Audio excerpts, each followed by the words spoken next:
Welcome everyone. আপনারা জানেন আগামীকাল থেকে 3 দিনের জন্য জনকল্যাণ শিবির শুরু হচ্ছে। জনকল্যাণ শিবির আগেকার দিনে দুয়ারে সরকারের মতো ক্যাম্প, এবং এখানে কিন্তু আরও বেশি সুযোগ সুবিধা আছে। কেন্দ্র এবং রাজ্যের মোট 55টি প্রকল্পের সুযোগ সুবিধা পাওয়া যাবে। তার মধ্যে কয়েকটি উল্লেখযোগ্য প্রকল্প বার্ধক্য ভাতা, বিধবা ভাতা ও পিএম কিষাণ, অর্থাৎ কৃষক বন্ধুর ন্যায় যে সেন্ট্রালের প্রকল্প পিএম কিষাণ সম্মান নিধি, এই 3টি প্রকল্পের আবেদন করতে গেলে কী কী ডকুমেন্টস লাগবে বা কী কী কাগজপত্র লাগবে সেই নিয়েই আজকের এই ভিডিওটি শেষ পর্যন্ত দেখুন যাতে সব তথ্য জানতে পারেন, এবং এই ধরনের ভিডিও সবার আগে পেতে কিন্তু চ্যানেলটি অবশ্যই সাবস্ক্রাইব করে রাখবেন। তো চলুন শুরু করা যাক। প্রথমেই বলতে চাই বার্ধক্য ভাতা নিয়ে এই ভিডিওটি কিন্তু সম্পূর্ণরূপে যারা নতুনভাবে বার্ধক্য ভাতার জন্য আবেদন করতে চান তাদের জন্যই প্রযোজ্য।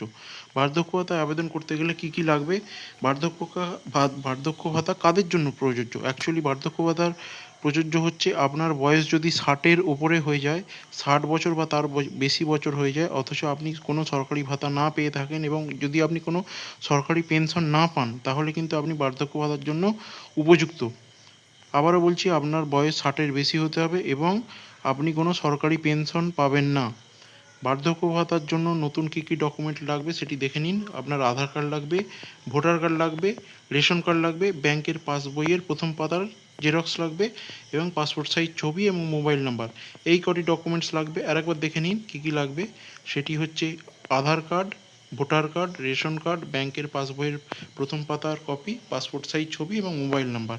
এই কটি কিন্তু নিয়ে ওরা একটা ফর্ম দেবে, সেটা ফিল আপ করে আপনাকে জমা দিতে হবে, এবং তার সঙ্গে কোথাও কোথাও হয়তো আপনার স্থানীয় বিডিও বা পৌরসভার ক্ষেত্রে পৌরসভার যিনি প্রধান আছে, পৌরপ্রধান, তাকে উদ্দেশ্য করে কোনো চিঠি লিখতে হতে পারে।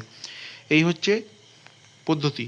এই পদ্ধতি আপনি আগামী 15, 16, 17 তারিখে জনকল্যাণ শিবির, আপনার কাছাকাছি যে শিবির হচ্ছে সেই শিবিরে জমা দিতে পারেন, বা আপনি যদি পঞ্চায়েত এলাকার বাসিন্দা হয় তাহলে আপনার পঞ্চায়েতে বা ব্লকে বা বিডিও অফিসে জমা দিতে পারেন, এবং পৌর এলাকার বাসিন্দা হলে পৌরসভায় জমা দিতে পারেন বা এসডিও অফিসে জমা দিতে পারেন।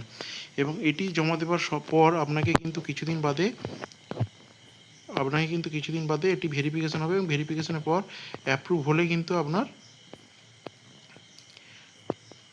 যে বার্ধক্য ভাতা আছে এবারে 1000 টাকা থেকে 2000 টাকা চালু হয়ে যাবে, এবং এই পদ্ধতি কিন্তু খুব শীঘ্রই স্যাংশন হয়ে যাবে।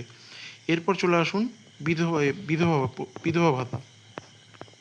বিধবা ভাতা উইডো পেনশন, এটি শুধুমাত্র মহিলাদের জন্য প্রযোজ্য। বিধবা ভাতা কারা পাবেন? বিধবা ভাতা পাবেন তাদেরই যাদের স্বামী মারা গেছেন এবং তিনি যদি কোনো সরকারি চাকরি বা সরকারি পেনশন না পান, সেক্ষেত্রেই তিনি বিধবা ভাতা পাবেন। প্রয়োজনীয় নথি কী কী লাগবে? আধার কার্ড লাগবে, ভোটার কার্ড লাগবে, রেশন কার্ড লাগবে। তার সঙ্গে লাগবে স্বামীর মৃত্যু সনদ, অর্থাৎ ডেথ সার্টিফিকেট। ডেথ সার্টিফিকেট কিন্তু অবশ্যই যেন ডিজিটাল কপি হওয়া চাই। এখনকার কিন্তু স্থানীয় ডেথ সার্টিফিকেট কিন্তু চলবে না। ব্যাংক পাসবইয়ের প্রথম পাতা জেরক্স, পাসপোর্ট সাইজ ছবি এবং মোবাইল নাম্বার, এবং বিডিও স্যারকে আবেদনপত্র। এটি কিন্তু সব জায়গায় জরুরি নাও হতে পারে। যদি আপনাকে চায় তাহলে কিন্তু আপনাকে লিখতে হবে যে বিডিও স্যারকে উদ্দেশ্য করে যে আমি আপনার নাম দিয়ে অমুক জায়গার বাসিন্দা, আমার স্বামী গত তারিখ দেবেন, তারিখ দিয়ে গত তারিখে হয়েছেন, তো আমি বিধবা ভাতার জন্য আবেদন করছি, আশা করি আপনি এই আবেদন মঞ্জুর করবেন, যাতে আমি চিরকৃতজ্ঞ থাকব বলে আপনার নিচে সই বা আপনার হাতের ছাপ দেবেন। আর একবার দেখে নিন বিধবা ভাতার কী কী লাগবে। বিধবা ভাতার লাগবে হচ্ছে Aadhaar card, voter card, ration card, death certificate, ব্যাংকের পাসবই জেরক্স, পাসপোর্ট সাইজ ছবি, মোবাইল নাম্বার এবং বিডিও স্যারকে আবেদন। আবারও বলছি, বিডিও স্যারকে আবেদন কিন্তু অপশনাল, যদি আপনাকে চাই তবেই দিতে হবে, না হলে কিন্তু দিতে হবে না। ওকে, আপনারা যদি পারেন তো খুব ভালো হয়। আগামীতে যে 3 দিন যে জনকল্যাণ শিবির হবে সেখানে জমা দিলে কিন্তু আপনার এই প্রকল্পটি কিন্তু তাড়াতাড়ি চালু হয়ে যাবে। বিধবা ভাতাও কিন্তু 2000 টাকা করে সামনের মাস থেকে পেয়ে যাবেন। এরপর আসছি পিএম কিষাণ। পিএম কিষাণ হচ্ছে অ্যাকচুয়ালি যারা, যেমন আমাদের আগের সরকারি কৃষক বন্ধু ছিল, কৃষক বন্ধুর অর্থাৎ আপনার যদি কিছু জমি থাকতো তাহলে সেই জমির দরুন আপনি বাৎসরিক একটি টাকা পেতেন। পিএম কিষাণ হচ্ছে কেন্দ্রীয় প্রকল্প, একই প্রকল্প। এই প্রকল্পে আপনি যদি চাষি হন তাহলে, বা আপনার যদি নামে যদি কোনো চাষযোগ্য জমি থাকে তাহলে অবশ্যই আবেদন করতে পারেন, এবং তার জন্য কিছু শর্ত হচ্ছে আপনাকে কোনো সরকারি চাকরি করলে হবে না, আপনি যদি কোনো সরকারি পেনশন পান তাহলেও কিন্তু হবে না। প্রয়োজনীয় নথি কী কী লাগবে? আধার কার্ড লাগবে, ভোটার কার্ড লাগবে, জমির খতিয়ান বা পর্চা ব্যাঙ্ক অ্যাকাউন্টসের জেরক্স লাগবে, মোবাইল নাম্বার লাগবে এবং পাসপোর্ট সাইজ ছবি লাগবে। এক্ষেত্রে কিন্তু একটি কথা আরেকবার বলে দিই যে প্রয়োজনীয় নথি আধার কার্ড, ভোটার কার্ডের সঙ্গে জমির খতিয়ান বা পর্চা এবং ব্যাঙ্ক অ্যাকাউন্টের জেরক্সের সঙ্গে মোবাইল নাম্বার, পাসপোর্ট সাইজ ছবি।